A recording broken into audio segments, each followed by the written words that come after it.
I think this might be a good time to just introduce one of our guests, just to talk about, I'm thinking John Monahan from the Mosaic Institute. I know your organization has been doing some policy work, and perhaps some of the themes that you've heard already, you could let us know what kind of work that you've been doing and how you see enabling the diaspora to do development work, and how that maybe pick up on some of the points that you've heard tonight. Sure. Thanks, Joanna. I really appreciated your comments and those of the other people that have spoken. Our institute is, as Joanna introduced me earlier, a think and do tank. So the think part is, a traditional think tank function. We do research, applied research. We don't do research for its own sake. That's what universities are for. And I respect that, but we do applied research that hopefully will result in affecting systemic changes in government, in the area of Canadian foreign policy writ large, and in the areas of peace building and development more specifically. But we also have a huge amount of programming that we do. We do far more programming with diaspora communities than we do research. But I did just want to mention one report that we've got coming out in the next month or so in partnership with the Walter and Duncan Gordon Foundation. I don't know if all of you are familiar with that organization, but for many years it was one of the major funding organizations in Canada for research related to the role of diaspora Canadians in development. They had a very bad recession. And they had to re-examine their funding priorities, and unfortunately they will not be able to continue with their funding in the area of diaspora. But as a kind of a swan song, they're partnering with us on this report that is called Tapping Our Potential, looking at the ways that diaspora Canadians currently do have influence on the way Canada practices peace building and engages in development around the world, and also looks at some specific mechanisms across government for engaging with diaspora communities, and then offers some recommendations and a series of case studies to show that not all diaspora communities are created equal, that there are different issues and capacities and challenges and opportunities facing a variety of different communities. So we have case studies on Eritrea, Sudan, Afghanistan, China, Sri Lanka. You can imagine the issues are very, very different from country to country and issue to issue. But I just wanted to talk about just a couple of the recommendations that are going to be in the paper when it's released in the next month.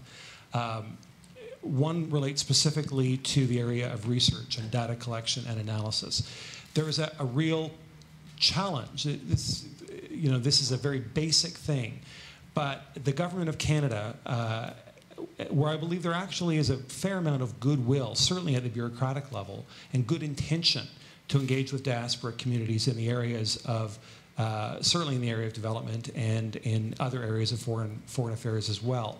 But there's a lack of information that really makes it systemically challenging for government to do much about their good intentions. So, case in point, a few years ago, the government came to us and wanted our help in mapping the Sudanese community in Canada. Now, Sudan is a hugely important and very expensive file for the government of Canada. It's a high priority. So Canada spends somewhere in the area of about $180 million of our tax dollars a year in Sudan, all told. And that is particularly interesting when you realize that the Department of Foreign Affairs didn't know how to find the Sudanese community in Canada. Didn't know how many people there were, didn't know who the leaders were, what the structures were, what the talent pool was, what the capacities were, what the foreign policy priorities were, what the demographics were. They desperately wanted to know that, but they didn't have the information. Part of the problem is that there is little sharing of resources across government. So you will have some bits of information from Stats Canada, different information, sometimes conflicting information from Citizenship and Immigration Canada. You might have other anecdotal information from other departments. That's a problem. So we did a smart map of the Sudanese community for Foreign Affairs a few years ago, and that's become an important reference tool for them in conducting a national dialogue with the Sudanese community, particularly leading up to this past January's referendum on the future of South Sudan. But it tells me that on a larger scale, there's a real need for government departments and agencies that do data collection and analysis and research to combine their efforts to really turn their minds to what the diaspora communities of Canada, what they are, who they are, how they're structured, and so forth. I think that's a really, really practical thing that government can do. And then another one, just to pick up on some ideas that I heard downstairs and that some of you have alluded to, is the possibility of establishing an umbrella organization in Canada that is seeded with government money in partnership with the not-for-profit and philanthropic sectors. There is precedent in countries like the United Kingdom where DFID has actually funded a large umbrella organization for diaspora communities involved in development. Now, people are critical of that kind of organization. There's one in Holland as well, by the way. Some people are critical of that organization, that kind of organization, because they see it as very top-down, government-led, not necessarily reflecting the interests and concerns of grassroots communities, which is probably fair comment. However, Canada's a different laboratory, if you will, than the UK or the Netherlands. Our approach, whether we've succeeded 100% or not, is beside the point, but our official approach to immigration, integration, pluralism is different. And I think that's certainly worth thinking about whether we might want to establish an umbrella organization that would encourage organizations to partner with each other, to self-select to share results of their work.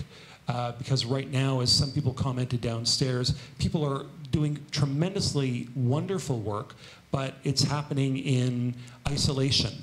And people don't know about what other people are doing. And that sometimes, that's a problem because resources are sometimes being wasted or duplicated, and there's a lack of synergy that is kind of present in the environment. So an umbrella organization would be something that would help the Government of Canada actually ensure a better quality of Canadian development being practiced internationally, and help the community organizations themselves to share capacity and share best practices amongst themselves. So those are some of the things that we're going to be talking about in this report called Tapping Our Potential. And I welcome you to watch for it on our website, which is www.mosaicinstitute.ca, and that should be coming out in the next 6 weeks.